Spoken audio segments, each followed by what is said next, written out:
Wat beteken dit dat die mens na God se beeld geskape is? Gaan dit oor liggaam, gees of karakter? Wat sal jy sê daaroor? So in die begin het die Here die hemel en aarde en hy het al die sterre gemaak. En soos ons weet dat God is hy's 'n voorwerp om aanbid te word en hy het eers sy engele gemaak en ons weet dat in die begin was die woord van God en die woord was saam met God en God was sy woord en ons weet 2000 jaar terug het hy vlees geword en vir ons op die kruis gehang. Maar ons sien dat hier in Genesis 1 hoe die Here alles geskaap het en al die sterre en die son en die wonderlike heelal wat ons vandag sien en wat ons so kan geniet, veral die sterrekykers. En as 'n mens bietjie in diepte gaan in Genesis 1 en sien hoe die Here die son gemaak het en hy die diere gemaak en die plante en elke saad sal voorbring soos wat dit moet. En op 'n stadium toe maak hy 'n mens, want soos God van onder af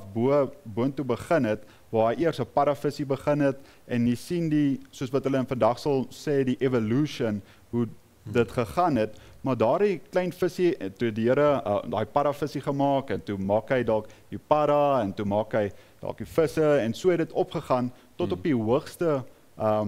persoon wat hy kon gemaak het, en dit was die mens. En ons weet eers ook in Genesis 2, het die Here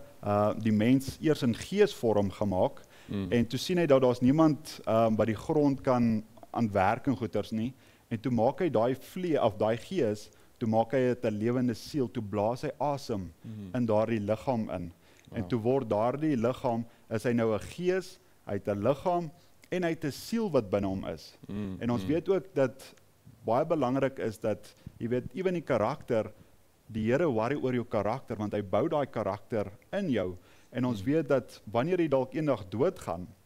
gaan jy niks saam met jou vat nie, jy gaan nie jou huis, jou karre en alles wat jy weet, hierso bymekaar gemaak het nie, jy kan dalk die beste werk hê, en jy kan die mooiste kar hê, maar dit gaan glad nie saamgaan nie, maar daardie karakter, wat die Here gebou het in jou, deur jou lewenspad,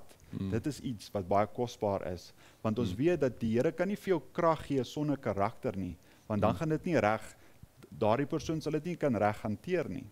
So die Here het vir Adam 'n lewende siel gemaak, en hy was 'n seun van God, en hy het hom geplaas daar in die tuin van Eden, en hy was in sy eie voorbeeld.